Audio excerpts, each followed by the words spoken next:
नमस्कार दोस्तों, स्वागत है आप सभी को हमारे एजुकेशनल यूट्यूब चैनल में। आज हम लोग पढ़ेंगे cyber law, cyber crime, cyber कानून इन इंडिया। साइबर कानून क्या है, साइबर क्राइम क्या है और अपराध क्या है, इसको जानने के लिए हमें ये देखना पड़ेगा कि यह जो घटना है वह कैसे हुआ।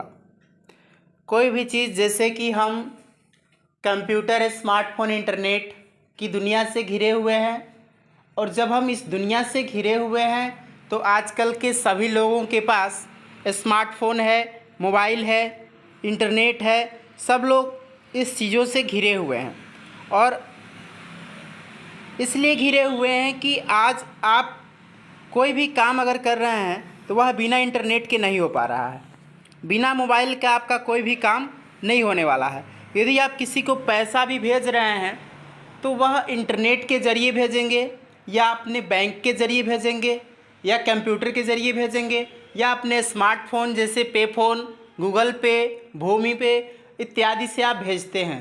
तो आप कहीं ना कहीं कंप्यूटर की दुनिया से, स्मार्टफोन की दुनिया से, इंटरनेट की दुनिया से आप हर समय घिरे रहते हैं, जो कि क्या है, यह एक साइबर क्राइम है। अगर इससे जो धोखाधड़ी होता है, जो इससे लेन देन होती है, और वह यदि लेन देन एक सही व्यक्ति से की जाती है तब तो सही है, और अदरवाइज़ जिसे मान लीजिए कि किसी व्यक्ति से आपने, जैसे अभी आप देखे होंगे कि आपके साथ आपके व्हाट्सएप पे बहुत अनजान और अजीबोगरीब नंबर से फ़ोन आता है और व्हाट्सएप कॉलिंग आती है और कहता है कि आप 25 लाख की लॉटरी जीत सकते हैं, आप इस नंबर पे चैट कीजिए, एसएमएस कीजिए, बट कॉल मत कीजिए। अर्थात उसमें ये दिखाता है कि आप चैट कर सकते हैं लेकिन आप कॉल नहीं कर सकते हैं।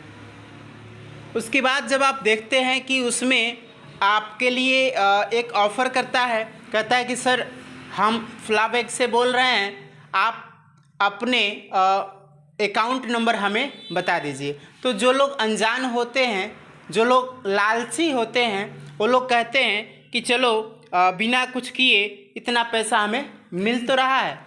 तो वो लोग क्या करते हैं कि इस साइबर की दुनिया से अनजान होते हैं और उन्हें 25 लाख करोड़ों रुपया का लालच हो जाता है, और जाने अनजाने में अपना अकाउंट नंबर बता देते हैं। और जब अपना अकाउंट नंबर बता ही देते हैं तो पुनः कुछ देर बाद उनके अकाउंट पे एक OTP कोड आता है।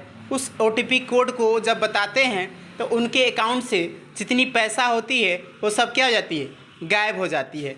यानी उन्हीं के अकाउंट से, उन्हीं के अकाउंट के द्वारा, उन्हीं के कोड के द्वारा उनके अकाउंट से पैसे को खंगाल लिया जाता है, निकाल लिया जाता है। अर्थात कहीं ना कहीं आप उस क्राइम के सपोर्ट किए तभी तो हुआ ऐसे, अदरवाइज होता नहीं। अर्थात आप कहीं ना कहीं कंप्यूटर से, स्मार्टफोन से, इंटरनेट की दुनिया से घिरे हुए थे और आप उसके चक्कर में पड़ गए, और वह उससे क्या किया कि आपके व्हाट्सएप को हैक किया और आपके नंबर को ट्रैक किया, और उससे आपके बैंक के खाता को ट्रैक किया, और उसमें आपके जितने पैसे थे उसको निकाल लिया। तो यह भी क्या है, एक साइबर क्राइम है, साइबर अपराध है। ठीक है, आगे देखिए। अब जैसे कह रहे हैं कि how to avoid cyber crime in India, कह रहे हैं कि कैसे हम उस साइबर क्राइम को कैसे अवॉइड करेंगे, कैसे हम अलग करेंगे। ठीक है, तो इसमें देखते हैं, तमाम है स्कीम है। जैसे इसमें है कि आज के कंप्यूटर, स्मार्टफोन, इंटरनेट आदि की दुनिया में हर समय हम साइबर कानून से घिरे रहते हैं। इस स्थिति में अगर हम साइबर दुनिया के बुरे प्रभाव से नहीं जानते हैं तो हम लोग धोखा खा जाएंगे। हमें साइबर दुनिया के नकारात्मक प्रभाव को जान लेना चाहिए और उससे हमें परिपक्व हो जाना चाहिए। साथ ही हमें अपने देश के इस साइबर कानून को भी जानना चाहिए। साइबर दुनिया कैसी है, कह रहे कि बहुत से लोग सोचते हैं कि साइबर दुनिया का इंटरनेट भी दुनिया के कानून विहीन दुनिया है, लेकिन यह सही नहीं है। दुनिया के किसी भी हिस्से की तरह हमारे देश में भी अपने साइबर कानून है। हमारा देश भी स्मार्टफोन के उपयोग में वृद्धि के साथ फेसबुक, व्हाट्सएप, ट्विटर आदि का उपयोग भी कर रहा है और बहुत तेज़ी से कर रहा है। इसका उपयोग और अधिक से अधिक बढ़ता जा रहा है। आज आप जान रहे हैं कि भारत की जो जनसंख्या है वह चीन देश की जनसंख्या से भी कई गुना अधिक हो गई है, अर्थात उससे अधिक हो गई है। जब आप उससे चीन से भी अधिक हो गई है यहाँ की जनसंख्या, आप देख सकते हैं एक ही घर में लगभग 10 या 15 मोबाइल हो चुकी है। अगर वहाँ संख्या ज़्यादा है, अगर घर में परिवार 10 लोग हैं, 15 लोग हैं आपके परिवार में सदस्य मेंबर, तो आपके घर में ही, अपने घर में ही आप देखिए तो कम से कम 5 मोबाइल और अधिक से अधिक 20 या 25 मोबाइल आपके घर में ही मिल जाएगा। अगर आपके घर में संख्या 20-30 की है तो, अगर घर में 4 संख्या है तभी भी 1 या 2 मोबाइल मिल ही जाएगा। कोई ऐसा आज नहीं है जिसके घर में एक बड़ा सा स्मार्टफोन नहीं है। और आजकल का तो दौर ही कुछ और आ गया है। अगर लड़का ग्रेजुएशन फाइनल कर लिया है तो आज अपने इस सरकार के द्वारा भी उसे स्मार्टफोन दिया जा रहा है। अगर आप पढ़ाई कर रहे हैं तो आपको सरकार के द्वारा भी स्मार्टफोन मिल गया।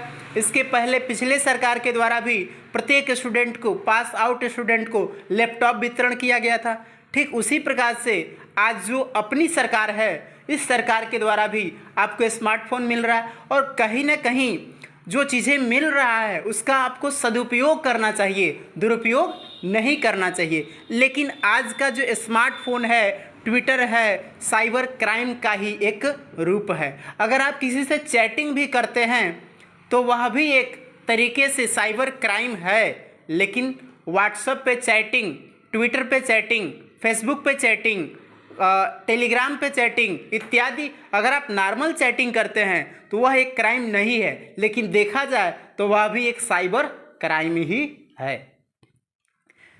आप देखते हैं कि आपके व्हाट्सएप पे एक जो नंबर आता है उस नंबर से आपको वॉइस रिकॉर्ड भेज दिया जाता है कि आपके इस नंबर पे लॉटरी लगा हुआ है, आप कृपया अपना अकाउंट नंबर बताइए।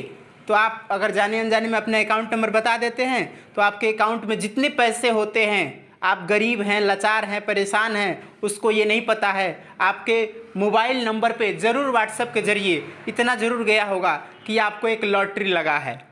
और उस लॉटरी के चलते कुछ लोग ऐसे हैं, आपको अगर आप पता करेंगे तो आपके गांव में ही कम से कम हज़ारों लोग मिल जाएंगे ऐसे धोखा से वंचित नहीं हैं, जो उसके चपेट में आ ही गए हैं। और 20 या 30 हज़ार रुपया उस लॉटरी के चलते, उस नंबर से आए हुए वॉइस रिकॉर्ड पे या उस नंबर के ज़रिए उसके अकाउंट में कुछ न कुछ पैसा डाल ही देते हैं। और तब जा कर के उनको पता होता है, ओह अब तो हम लुट गए।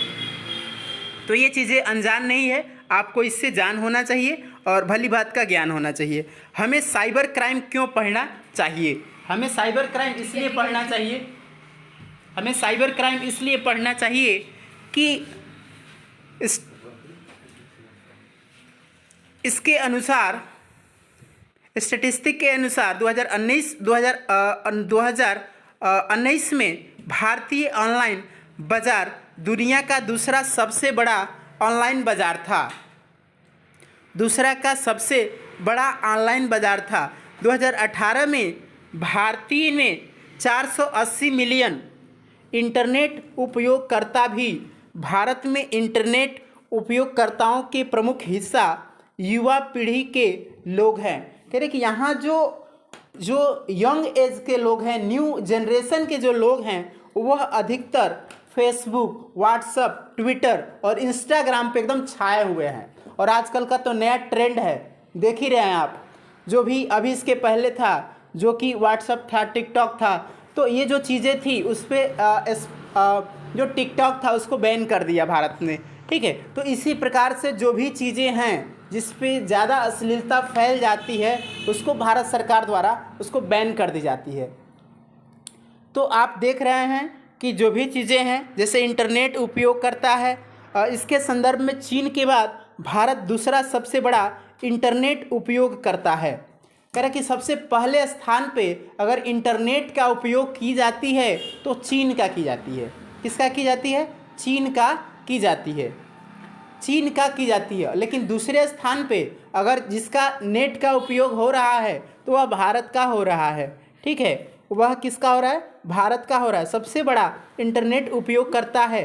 कह रहा कि विकिपीडिया के मुताबिक जो आप गूगल के द्वारा सर्च करते हैं, किसी भी टॉपिक को जब सर्च करते हैं तो उसमें एक ऑप्शन आता है विकिपीडिया, PDF, PPT इत्यादि जो भी आता है। कह रहे कि गूगल के मुताबिक, विकिपीडिया के अनुसार भारत में साइबर अपराध की संख्या 300% तक बढ़ गई है। पहले भारत में जो साइबर क्राइम था बहुत कम था, लेकिन भारत में चीन के बाद भारत दूसरा स्थान पे आता है जहां इंटरनेट सबसे अधिक उपयोग किया जाता है। लेकिन उससे भी अगर कहीं ज़्यादा उपयोग किया जाता है तो चीन में की जाती है। आपके यहाँ अभी 5G, अब अभी सिम कार्ड आया है, मोबाइल अभी अब आएगा, 5G लॉन्च करेगा, लेकिन चीन में इसके पहले ही 5G चल रहा है। नहीं, आप अभी चीन से कई गुना पीछे हैं। और रही बात देश दुनिया की, तो यहाँ आप देख ही रहे हैं जो बाबा साहब BR अम्बेडकर का जो संविधान है, इसके तहत आप हर एक काम को अगर कर रहे हैं तब तो आप अच्छे हैं। अकॉर्डिंग टू कॉन्स्टिट्यूशन, अगर आप कॉन्स्टिट्यूशन के द्वारा, संविधान के द्वारा जो आप कानून आज पढ़ रहे हैं, साइबर कानून पढ़ रहे हैं, यह भी एक आपके संविधान का एक हिस्सा ही है। अभी आप इसके पहले नाथ पंथ पढ़े हैं तो वो पंथ वगैरह है, तो वह कॉन्स्टिट्यूशन का हिस्सा नहीं है, उसको हटा दिया गया है सिलेबस से, और उस सिलेबस के जगह पे साइबर क्राइम को रखा गया है, साइबर लॉ को रखा गया है। और आप जान सकते हैं इसके आगे भी कह रहा है कि हम बता दें आपको कि भारत में साइबर कानून निम्नलिखित है। जैसे प्रौद्योगिकी अधिसूचना, प्रौद्योगिकी अधिनियम 2000 में इसको संशोधन किया गया था, और प्रौद्योगिकी संशोधन अधिनियम 2008 में शुभारंभ किया गया था। साइबर संबंधी या अन्य जुड़े हुए जो कानून है वह भारतीय साक्ष्य अधिनियम 1872 में लागू किया गया। आपराधिक प्रक्रिया कोड 1973 में लागू किया गया। भारतीय दंड संहिता, और जो दंड की संहिता है भारत के द्वारा, अगर आपको दंड दी जाती है साइबर क्राइम से, अगर किसी को आप छेड़छाड़ करते हैं, किसी को आप नुकसान पहुंचाते हैं, किसी के अकाउंट से पैसे आप चुरा लेते हैं, अगर आप पकड़े जाते हैं तो भारतीय दंड संहिता के अनुसार 1860 में इसको कर दिया गया था कि आप दंड के अपराधी हैं, मतलब आप दंडनीय हैं, आप अपराधी हैं। कॉपीराइट एक्ट, अगर किसी की कुछ लिखी हुई बात, किसी की कुछ कही हुई बात अगर आप चुराते हैं और अपने वेबसाइट के ज़रिए, अपने व्हाट्सएप के ज़रिए, अपने फेसबुक के ज़रिए या अपने इस यूट्यूब के ज़रिए दूसरे की नोटेशन को, दूसरे के कोटेशन को चुरा करके और हूबहू वही चीज़ अपने आईडी के द्वारा आप चढ़ाते हैं तो उसको कॉपीराइट बोली जाती है। वह भी क्या है? अपराध है। अगर आप नहीं हटाते हैं तो आप भी उस अपराध के भागी होंगे, और उस अपराध को 1957 में ही लागू किया गया था। बैंकर बुक ऑफ एडवेंस अधिनियम भी आया इसके तहत। और भी है, कहा कि आज से 50 साल पहले जब अमेरिकी सैन्य अनुसंधान संस्थान की उन्नत अनुसंधान परियोजना एजेंसी जो थी, उसमें संयुक्त राज्य अमेरिका के प्रयोगात्मक रूप से इंटरनेट प्रणाली को जन्म दिया था। कह रहे कि सबसे पहले जो आज से बहुत साल पहले जो अमेरिका था उसने ही इंटरनेट का जन्म दिया था प्रयोगों द्वारा। किसी ने सोचा था कि यह जल्द ही विज्ञान के असंख्य आशीर्वाद की तरह एक सामाजिक अभिशाप बन जाएगा। कोई ये नहीं जानता था कि जितना तेज़ी से इसका उपयोग हो रहा है उतना ही तेज़ी से इसका दुरुपयोग भी हो रहा है। अभी आपको हम बताए थे कि जो भारत में क्राइम था वह 1% था इसके पहले, सबसे पहले, लेकिन वह आज 1% से बढ़ करके 300% क्राइम हो रहा है, यानी 300% हो गया है। अर्थात आप देख सकते हैं कि जो चीन है, चीन में इससे कहीं ज़्यादा क्राइम होता होगा तब, यानी चीन भारत का पहला स्थान है इंटरनेट उपयोग करने में और भारत क्या है, दूसरा स्थान है। तो आप समझ सकते हैं कि चीन में कितनी क्राइम होती होगी। लेकिन वहाँ की जो व्यवस्था है, वहाँ की जो सरकार है, इसको और अधिक ध्यान दे रही है कि इतनी क्राइम न हो, और अपने यहाँ भी इसको ध्यान में रखा गया है।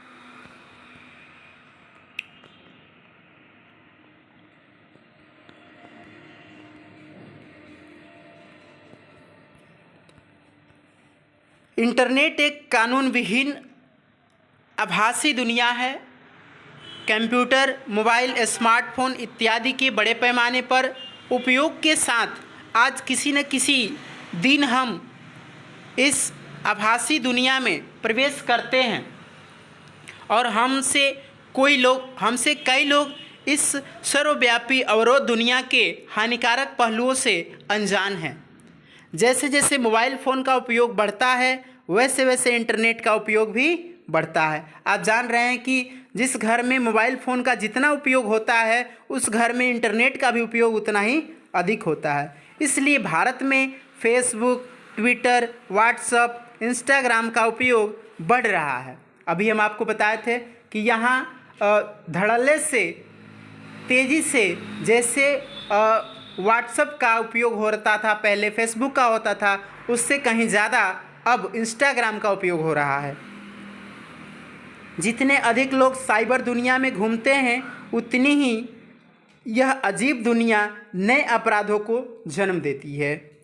इस काल्पनिक और आभासी दुनिया को और यहाँ होने वाले विभिन्न अपराधों के बारे में सभी को अच्छी तरह जानकारी होनी चाहिए। इसे हमें भली भांति जान लेनी चाहिए।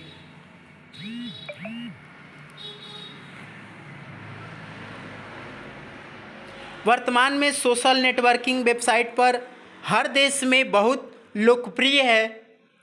लोकप्रिय सोशल नेटवर्किंग है वेबसाइट दुनिया है, जहां देशों के द्वारा अपने लोगों को काम में बढ़ावा देने के लिए उपयोग किया जाता है। विभिन्न सोशल नेटवर्किंग वेबसाइट जैसे फेसबुक, ट्विटर में से एक सोशल नेटवर्किंग वेबसाइट भी है। हालांकि विभिन्न सामाजिक नेटवर्किंग वेबसाइटों के कई अच्छे पहलू हैं। आजकल विभिन्न सामाजिक अपराध उनके माध्यम से होते हैं। भारतीय साइबर अधिनियम यानी सूचना प्रौद्योगिकी अधिनियम 2000 और सूचना प्रौद्योगिकी संशोधन अधिनियम 2008 के मुताबिक हम आपको बता दें कि विभिन्न नियम इस संबंध में कानूनी सहायता प्रदान करते हैं। अगर आप कानून से सहायता प्राप्त करते हैं, यदि आपको कानून से सहायता चाहिए, आप अगर उस पर कार्रवाई करना चाहते हैं, उसके लिए आपको कानून का सहारा लेना चाहते हैं, तो इसमें एक प्रावधान है 2008 संशोधन के मुताबिक